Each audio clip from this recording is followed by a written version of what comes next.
Good morning. এখন বাজে সকাল 9টা। আর আজকে আমি রেডি হয়ে বেরিয়ে পড়েছি একটু মেদিনীপুরে যাব বলে। ওখানে একটু কাজ আছে, তো আজকে গাড়ি করে যাচ্ছি। সঙ্গে যাচ্ছে মা, গুড্ডু সোনা, আর যে দাদা আমাদেরকে গাড়ি চালিয়ে নিয়ে যায় সেই দাদা সঙ্গে যাচ্ছে। তো আজকে সকাল 11:30টার থেকে আমার কাজ আছে। তো আমাদের যেতে ওই 45 মিনিট মতো টাইম লাগবে। তো একটু আগে আগে বেরিয়ে পড়লাম। আর সকালে এখনও ব্রেকফাস্ট করিনি, ওখানে গিয়েই ব্রেকফাস্ট করব, ওই জন্য একটু তাড়াতাড়ি বেরিয়ে পড়লাম। তো দেখা যাক কটার সময় পৌঁছাই। তো চলো তাহলে যাওয়া যাক। গুড্ডু সোনা আজকে খুব মজা করতে করতে যাচ্ছে। আজকে ওর শরীরটা ঠিক আছে তো। আর আগের দিন যখন গিয়েছিল তখন ওর শরীরটা একটু খারাপ ছিল, ওই জন্য ও মজা করতে পারেনি।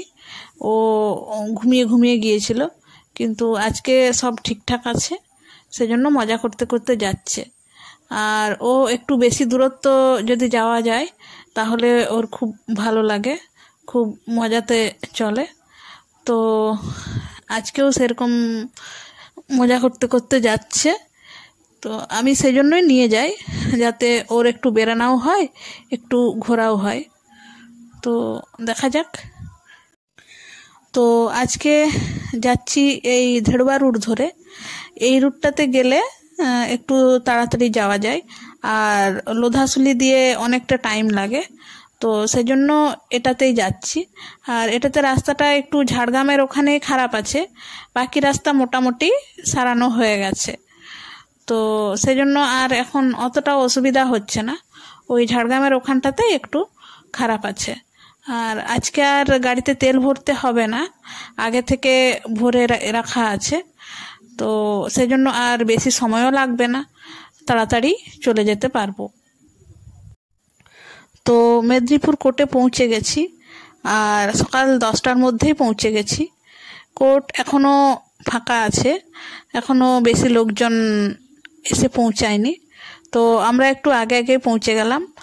আর এখন ব্রেকফাস্টটা সেরে নেব, তারপর 11:30টা থেকে আমার কাজ আছে। তো দেখা যাক কতটা সময় লাগে। আর কিছু ডকুমেন্টস জেরক্স করতে হবে, তো সেই জেরক্সের কাজটাও আগে সেরে নেব। তো এখন দুপুর 2টো বাজে, আর কোর্টের কাজ আমার এখন শেষ হলো। তো আমরা বেরিয়ে পড়লাম এখন। আর এখন বাড়ি যাব না, এখন যাব ডিএম অফিসে, ওখানে একটু কাজ আছে, ওই কাজটা সারবো, তারপরে ওখানে লাঞ্চ করে নেব, তারপরে বাড়ি ফিরবো। তো আজকে অনেকটাই দেরি হয়ে গেল কাজ সারতে সারতে, কি আর করা যাবে। গুড্ডু সোনাও অনেকটা বোর হচ্ছিল, মাঝখানে ঘুমিয়ে পড়েছিল। তো ও গাড়িতেই ছিল বসে, ওর অতটা অসুবিধা হয়নি, ওই আমাকে একটু ঘোরাঘুরি করতে হচ্ছিল। তো কি আর করব, যখন কাজে এসছি কাজটা তো সেরেই যেতে হবে।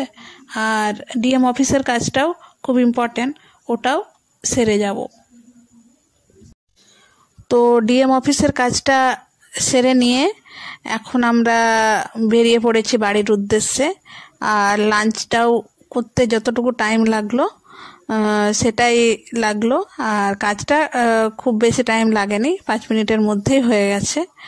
তো এই ধেড়ুয়া রুট ধরে আমরা বাড়ি ফিরছি, খুব বেশি টাইম লাগবে না, মনে হচ্ছে 4টার মধ্যে বাড়ি ফিরতে পারবো। তো চলো তাহলে যাওয়া যাক। তো ঝাড়গ্রামে পৌঁছে গেছি, আর সময় মতোই চলে এসেছি। তো কোনো অসুবিধা হয়নি।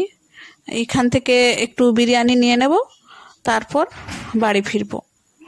তো আজকে আর সেরকম কিছু কাজ নেই, বাড়ি ফিরে রেস্ট করব। তো চলো, ভিডিওটা আজকে এটুকু পর্যন্তই, দেখা হবে পরবর্তী আবার নতুন কোনো ভিডিওতে।